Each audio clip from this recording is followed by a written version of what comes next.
राधे राधे महाराज जी, आपके चरणों में कोटि कोटि प्रणाम। महाराज जी, मेरे घर में शुरू से ही पूजा पाठ का माहौल रहा है। महाराज जी, मैंने सत्संग आदि में सुना है कि माँ बाप का कर्तव्य होता है अपने बच्चों को अच्छी शिक्षा देना। मेरी बच्ची 23 साल की है, वो कोई व्यसन नहीं करती, अभी अमेरिका में नौकरी करती है। उसका पूजा पाठ में रुचि नहीं। मैं चाहती हूँ कि वो कुछ समय जप करे, क्योंकि भाग दौड़ बड़ी जिंदगी में ये बहुत जरूरी है। हाँ, मैं उसको बहुत कैसे इसका प्रेरित करूँ महाराज हाँ, जी? बहुत अच्छी बात है। ऐसा हो जाए तो जीवन सार्थक हो जाए। पर अब जब तक सामने से, चाहे वो बच्चा हो, चाहे बूढ़ा हो, चाहे जवान हो, ये कार्य स्वीकृति से होता है। मतलब हमारे संबंध के भाव से, प्यार से समझाकर, या संसार के भयावह दृश्य दिखाकर, किसी स्वीकृति उसकी होगी तभी बात हो सकती है। जैसे हम कहते हैं कि आप नाम जप करो, आपका मंगल होगा। अब ये आप स्वीकृति नहीं करोगे तो हम चिल्लाते रहे, कुछ नहीं होने वाला। हम चाहे गुरु भाव से कहें या मित्र भाव से कहें, या हम सबको कहते हैं आप हमारे परिजन हो, हमारी आत्मा हो, मेरी बात मान लो, राधा राधा कहोगे तो इस लोक और परलोक में आपको सुख मिलेगा। पर ये स्वीकृति आप करोगे तब होगा। तो अब वो बच्चा व बच्ची या कोई भी, अब वो स्वीकृति कर ले।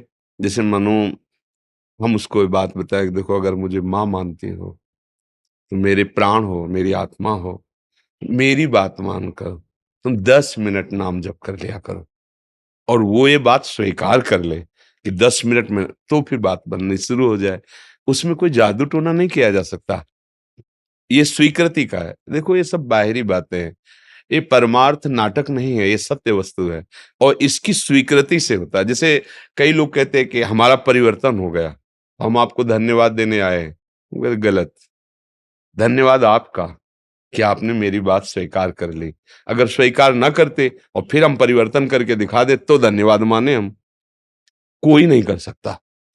भगवान है, वो भी नहीं कर रहे। स्वीकृति करो कि हैं, अभी शुरू हो जाएगा। आपकी स्वीकृति अनिवार्य है। परमार्थ में सबसे बड़ा महत्व आपका है। पर हम महत्व गुरुदेव को, शास्त्रों को इसलिए देते हैं कि था तो मेरे अंदर, पर हम जागृत नहीं कर पाए। आपने जागृत कर दिया तो जो है उसका अनुभव हो गया। इसलिए आप हमारे लिए सबसे महत्वशाली हैं। गुरु ब्रह्मा, गुरु विष्णु, गुरुदेव महेश्वरा। इसलिए नहीं, खास बात आपकी है उसमें। अगर आप स्वीकार न करें तो हम चाहे जितना आवाज देते रहें, समझाते रहें, आप उठो, स्वीकार मत करो, एक फर्क नहीं पड़ेगा, एक नहीं पड़ेगा। और आप एक शब्द सुन लिए और स्वीकार, आज से शराब नहीं पीऊंगा, आज से मांस नहीं खाऊंगा, आज से व्यभिचार नहीं करूंगा, बदलाव शुरू। अब आपको लगेगा कि ये उन संत से बदला हुआ है।